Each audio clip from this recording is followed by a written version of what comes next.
Going to try to keep things positive from the results of our West Coast trip. So I found the most positive thing I could find, which was the touchdown pass against the Chargers. We're going to break that down because actually we did a lot of good things in that play.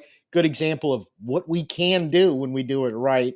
Plus, we're going to talk about what we need to do against the Jaguars, and unfortunately, a little injury roster review. What's going on for this weekend? I'm Tim. Let's talk Saints. So overall, if there was a high point of our trip to the West Coast, which there's a lot of low points in there, it was the touchdown pass from Shough to Tipton, 54-yarder. And this is my attempt. I was trying to find something positive to kind of put into this heading into preseason game 2 against the Jaguars.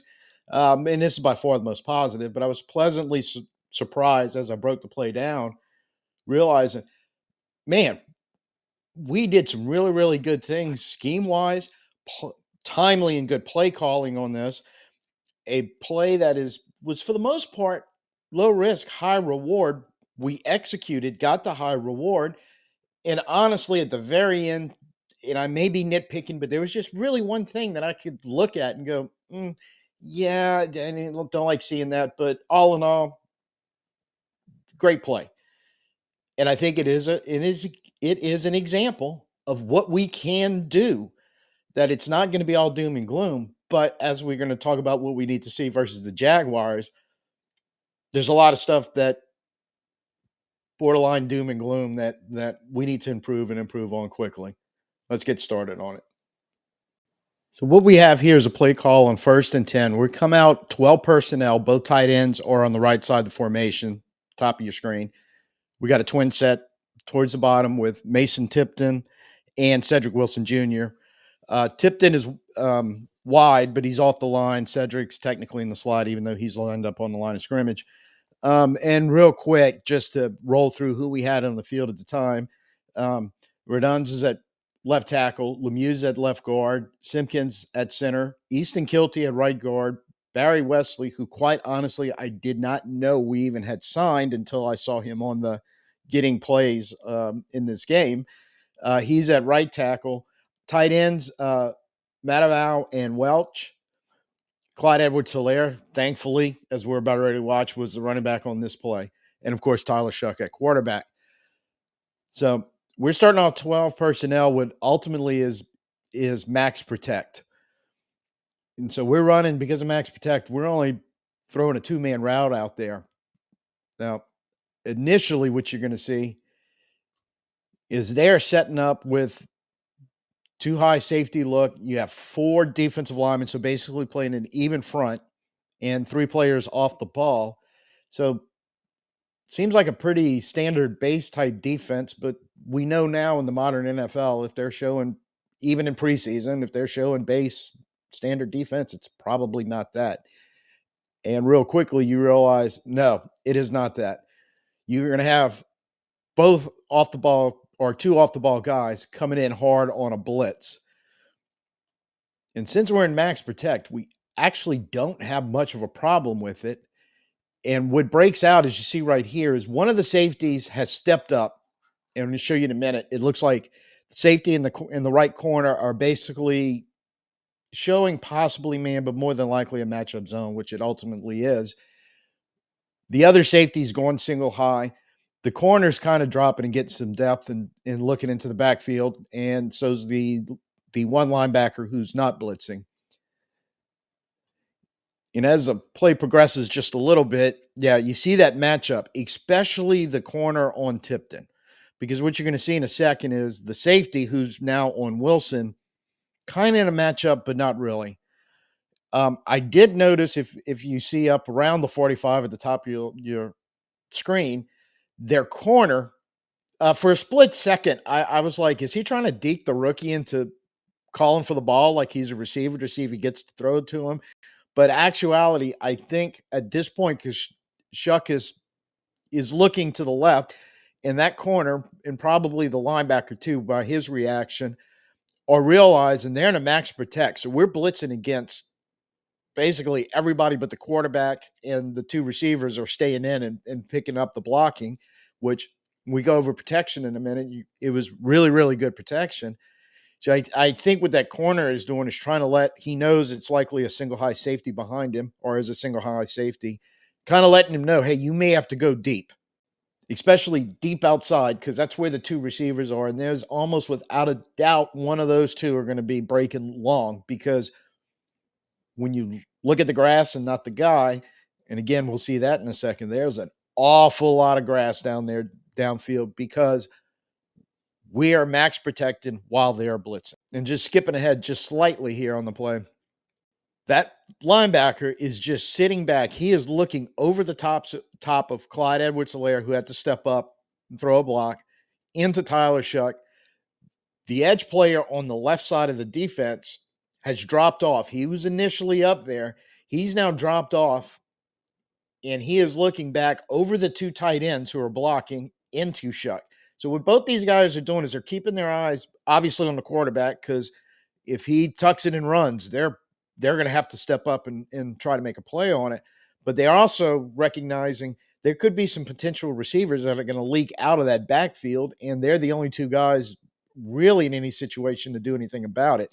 Now, the safety who's at the bottom left of your screen came off of Wilson, and he's kind of sliding down on the flat, but he's basically doing the same thing, kind of peeking through Edwards-Helaire back at Shough in case he's got to pick up somebody coming out the backfield or pick up Shough if he decides to run.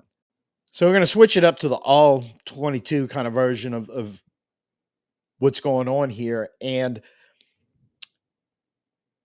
Shough has dropped back, and we're picking it up right at the point Wilson has made his break. That safety kind of let him go and is sliding towards the flat a little bit, right off screen. Camera doesn't quite catch it. You got Tipton about ready to to really abuse that poor corner who's trying to cover him. But the main thing here is you could see the protection. Dylan Radins has a 1v1 block on that edge player, and he's got him locked up, stoned, stopped. There's no pressure coming that way. Clyde Edwards-Helaire, and this is where veteran running backs come in just as awesome guys, because the younger guys, sometimes it's a question whether they're going to do what he did, which is step up and take on that blitzing linebacker and stonewall him. Great block, because if Edwards-Helaire doesn't do that, we've got problems. In the center of the line, what you're seeing right there is Lemieux kind of coming off his block because he's looking over, realizing I got a running back on a blitzing linebacker, sliding off a little protection to the left to help out there, because if there's a problem where we need to take a check off or a dump pass out to Edwards-Helaire, he can't do it if he's still engaged. Lemieux sliding off to help him. Also notice it looked like Simpkins realizes what's going on. He and Lemieux kind of had that guy double teamed. Simpkins is stepping around ready to take him. On the right-hand side, there's nothing going on there because that edge player is already backed off and got into a drop. And he's heading sort of towards passing numbers towards the hash at an angle. We've got two tight ends and Wesley. Yeah, that guy's not going anywhere. And Welsh realizing the same thing. He's the tight end on the right, kind of behind the defender. He's going to slide off behind the linebacker as a possible check down if we needed route, or Shough comes out running. He's actually got a little bit of a release to get to the second level. Now, as this plays out, see the corner, the edge player hasn't quite left yet, and Welsh has got him up. You see the corner sliding and you see the safety sliding, and they're both kind of looking back towards Wilson at this point. And I think this is the key to the whole play is what happened here is basically because Wilson breaks to the inside. Protection is still holding up. Shough has a clean pocket and plenty of time to kind of assess what's going on. But when Wilson gets to that hash right there, if you notice, there's space in any direction he wants to go from this point. If this is a double move, ultimately with Tipton ran outside, where it's a kind of stop and go, and he takes up off the hash, safety's in a bind. If he continues to cross more towards the post or the far flag in the end zone, he's going to be crossing that safety's face. Safety's going to have to go with him. Or he could continue a drag right down the 45, which is basically where he's at. That linebacker's not that deep. Now, he wouldn't be able to hit him on the crosser, but this is where that corner on the other side is coming into it. Shough has everybody's realizing Shough has time and protection. So if this was a cross from Wilson, once he gets past that linebacker, there's a lot of wide open space, unless that backside corner who was attempting to kind of go back and help the safety out. So now he's got to kind of wait and see what Wilson's going to do. What really happens is Wilson just settles right into a wide open spot in that kind of matchup zone that they're trying to run, while Tipton is going deep behind him up the numbers. And the greatest thing in this play design right here is Shough has basically got levels. He's looking down on the left side. Unless he's completely blind, he's right now realizing, hey, I'm going to have Wilson open on the hash and still able to look downfield at all that wide open. Look for the grass, not the guy, right? Deep left. There's an awful lot of grass there and no help coming from the safeties. They are at this point cooked and done. They cannot help that corner at all. And there's Tipton, gets the corner to bite on that double move, blows past him. Nothing but space behind him. Safety, the other corners realizing what's going on. They want to try to chase the play. They have no shot whatsoever. And, I had to put it up there. Is once you take the safety help away, when that corner bites and can't recover, there's no chance he can recover. You're getting the big play. Everything to this point was really, really good. We had the protection. We had Shough just lined up perfectly with kind of a level play where he had two options, both of them who broke open. Good route design, good route running, because I don't know this for sure, but I'm kind of guessing Cedrick Wilson kind of probably had the option to settle in where he did in that wide open spot or continue to keep moving. And with the protection we had, probably no matter what he did, he was going to eventually break open. And what Tipton did, and let's back this up just a tad so we can catch it right from the beginning. Because what you're looking at here, and we're in the middle of a thunderstorm, so if you hear thunder and thunder, that's what it is. Wilson gets to the 45, and when he moves inside, the safety does not go with him on a matchup. The safety, like we said, kind of starts sliding out to the corner. And then Tipton, he's going to be one-on-one with the safety sliding out to the flat. Tipton's going to be one-on-one with that corner. And when that double move hits on the 45, you can already see the problem Wilson's caused because he's past the safety. Safety has just turned him loose, let him go, and that's the backside corner and the deep safety right now kind of in the responsibility of that. And this corner is sitting here realizing Tipton could still conceivably cut a hard out route and get hit on a timing route going towards the sideline. So he can't exactly turn and get ready to go deep with Tipton just yet. But stepping up, I think he had intentions of maybe jumping the route, thinking that because Shough at this point is kind of loading up, like he's going to throw the ball. And so he steps up, and it's, step and a half, but a step and a half, way too much. Because here's the point where Dandy Don Meredith used to say, turn out the lights, the party's over, because ain't nobody catching up with Tipton. As far as I'm concerned, pretty perfect all the way through from, like we said, scheme, design, route running, play calling, the protection, the look from Shough, the throw from Shough.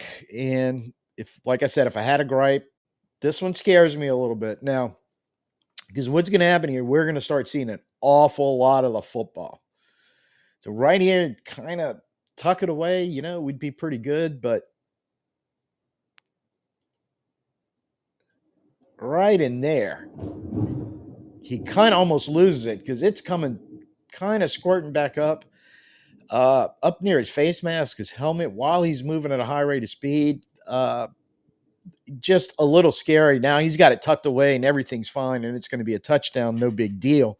And I didn't even realize that till I watched the replay going, yeah, there's a wee bit of a bobble in there that, had I watched it live, probably would have caused my heart to jump, or noticed it live, I should say. But I was celebrating at that point, going, oh, yeah, we just hit a huge, massive touchdown. So that an example of what is possible, what we can do. And it's not like we had all our top guys in there if you're looking at the roster I laid out. So, and it's not like we had all the scrubs either. It was a nice mix of in there and some guys having to step up and do their jobs, but also a play design, like I said, low risk.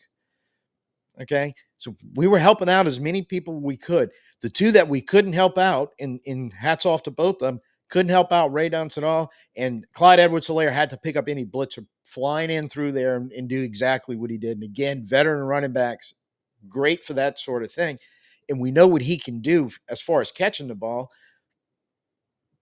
Third down back, I don't know if I would trust anybody else, not named Alvin, in that situation, like I would trust Clyde Edwards-Helaire. Maybe Cam Akers. I'm just not 100% sure. So, like I said, low risk, high reward. We got the reward. Mason just looked cleaner with that catch and tuck it away and put it away. And that is the good thing, that he was so wide open. If somebody's kind of in phase with him and able to, and we've seen this a couple of times last year, remember, where you thought you had a catch, you kind of had somebody beat. It just wasn't that bad, where they're able to reach in and tap a ball because you don't have it quite secured and it goes flying out. So I'd like to score it 100 out of 100. I guess I got to give it a 99 out of 100 because he did make the catch. Adjusting to the ball, deep downfield, all that other stuff, just a little cleaner, get it secure a little quicker, and it's a 100% grade A plus play. In an attempt to get this done before the next big thunderstorm hits and I lose power, because I feel like that's coming next, we're going to go ahead and try to wrap this up real quick. I got it as what we need to see versus Jaguars. I guess what I really mean is what I need to see versus the Jaguars, because look, trying to put, you know, lipstick on a pig, kind of that Chargers game. There was some good stuff there. Broke down the video in the first segment. There was some defensive stuff that was good. There was occasionally a couple of running plays that were decently good, but overall, um, just the more you look at the film, you're like, there's too many mistakes that are being made that are correctable. And even though you were playing a team more talented and better depth, well, guess what? 17 games in the NFL, there's going to be an awful lot of teams we line up against that are going to fall in that category. And if you want to give yourself any chance, you got to fix the stuff you can fix. So, I mean, I need to see basically three things: improvement, improvement, improvement.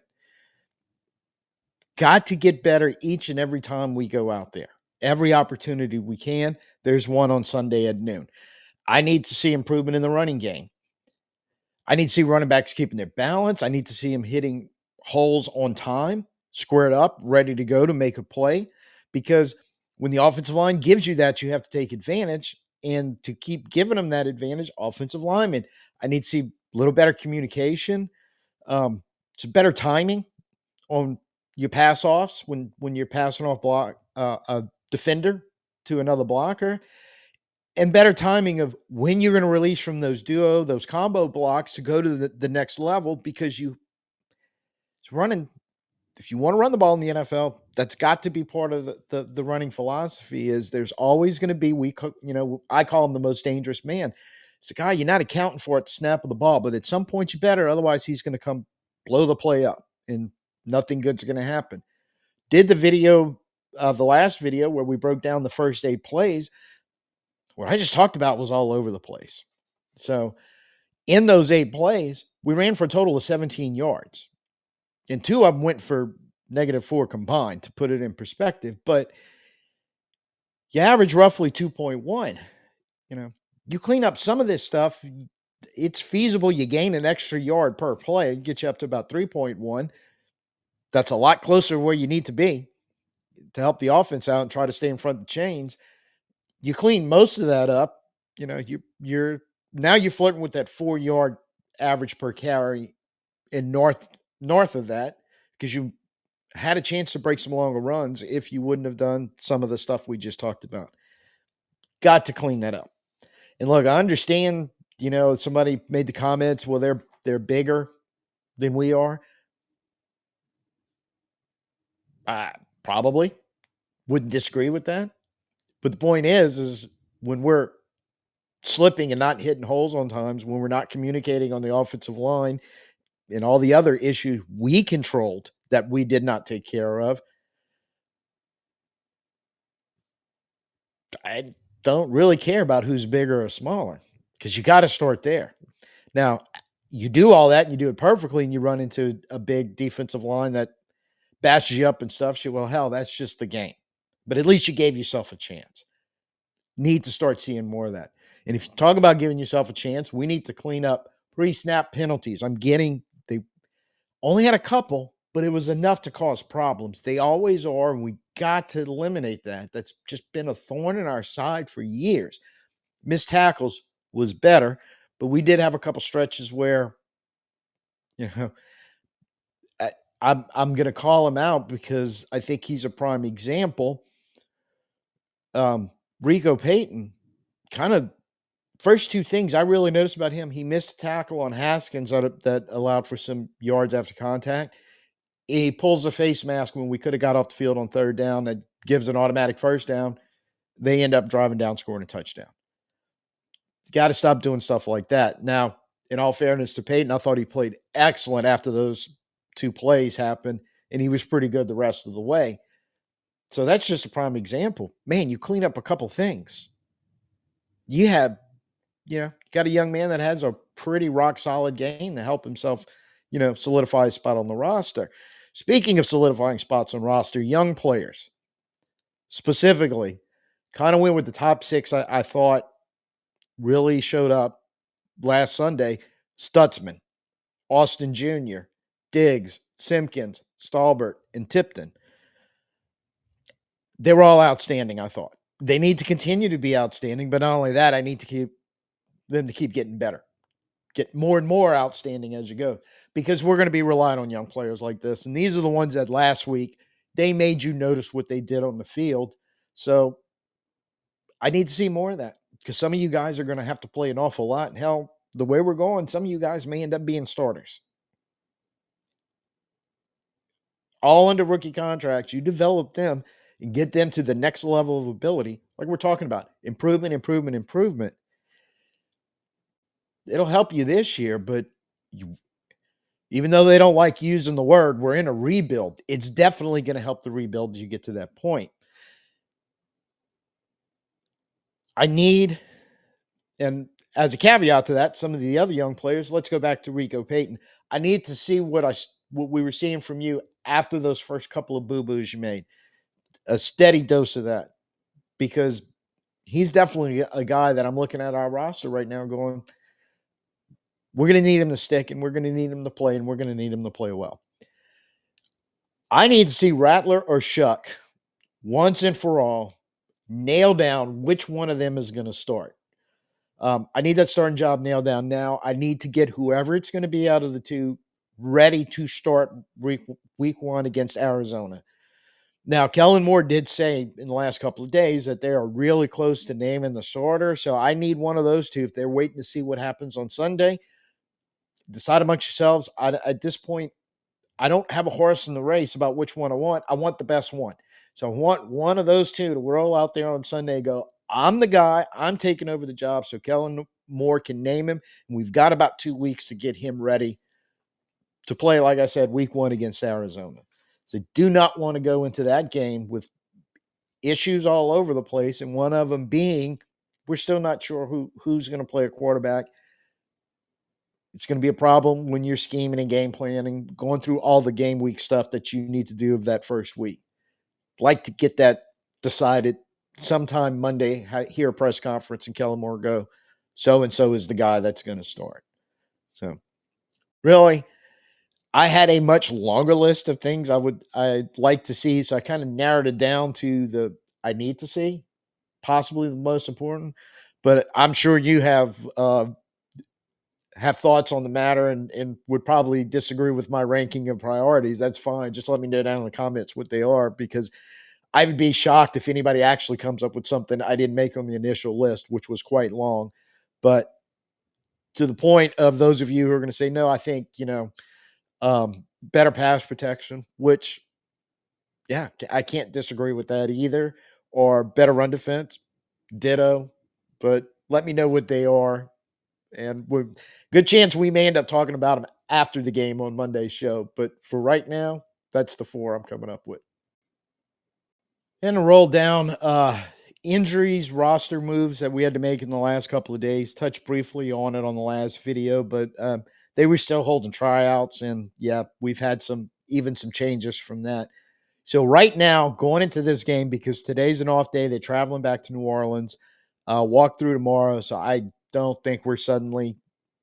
I would not bet a penny on this, but I don't think we're going to be making any more real roster moves. So this is kind of what's going to be set um, going into Sunday's game. And honestly, with the new guys, I don't know who's going to be available to play or if they're able or whatever. But we did sign over the course of the week uh, defensive interior lineman Jaden Peavy, excuse me, wide receiver Roderick Daniels. We re-signed tight end Seth Green because we're starting to have some issues about tight end depth.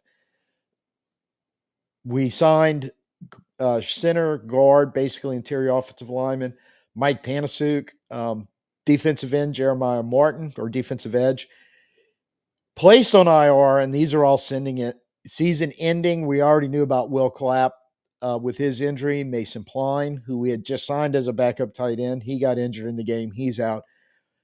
I feel for Bub Means. I really, really do. Second year in a row in that stupid Charger Stadium, he rolls in there and ends up hurting himself and coming up with season-ending IR. Pulling hard for Bub that this will be the last of it. This time next year, we're going to be saying, hey, he's got it all together. He's going to make the team. Waived Hunter Deckers a couple times. I'm not even really sure what his status is. And undrafted well, I know what his status is. He's not on the team right now. I just don't know how many times we went back and forth on that.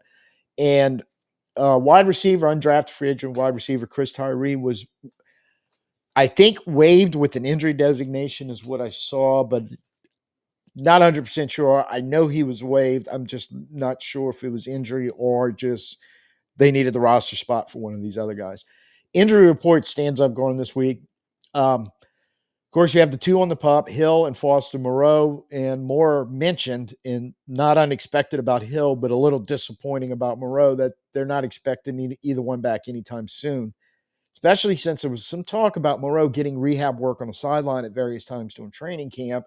To hear that, I don't know what it means other than the face value is that we're probably not going to have him anytime soon. Alontae Taylor's out with a groin injury.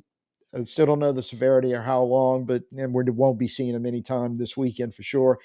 Of course, Trevor Penning with the turf toe. That one could be problematic. They've been known to keep players out a long time. So, and like I mentioned in the last video, I think that the low key aspect of this is he's missing a lot of valuable reps that he can use to keep refining. Because for the most part, I think a lot of people are thinking that move to left guard fits in very well and would help the team. And it's just right now he's not available.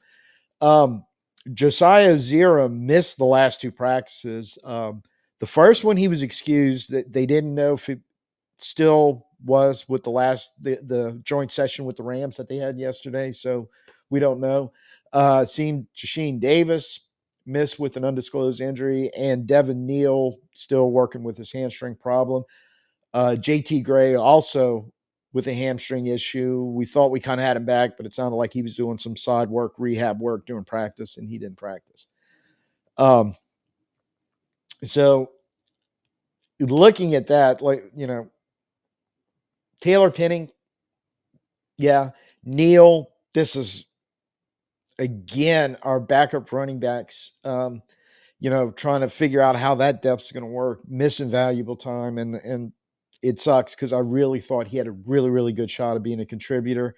Aziram kind of hurts because now we're starting to dip into along with Penning, offensive line depth. And so I'm saying this trip we made to California in retrospect,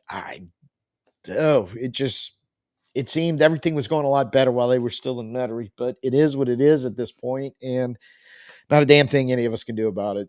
So hopefully We get back who we need to get back as quick as we can at 100% ready to go. We'll just all have to take it from there. So if you like what you saw, you know what I'm going to say. Please go ahead, hit the subscribe, the like, and the share, and get the word out. We thank you all. I keep thanking y'all for support. It's been great. The 950, we hit it. So, you're forcing me to readjust the goal. Let's see if we can get to 975 by the third preseason game. Uh, it's be 25 new pickups over the next 8 days. So, I'd like to think we can pull that off. Let's give it a shot. So, be back Monday. We'll definitely be breaking down the Jaguar game, and hopefully we'll have a lot more positive stuff to talk about than we did last Monday after the Chargers game. So, till I see you next time, I'm Tim. Peace out and who dat.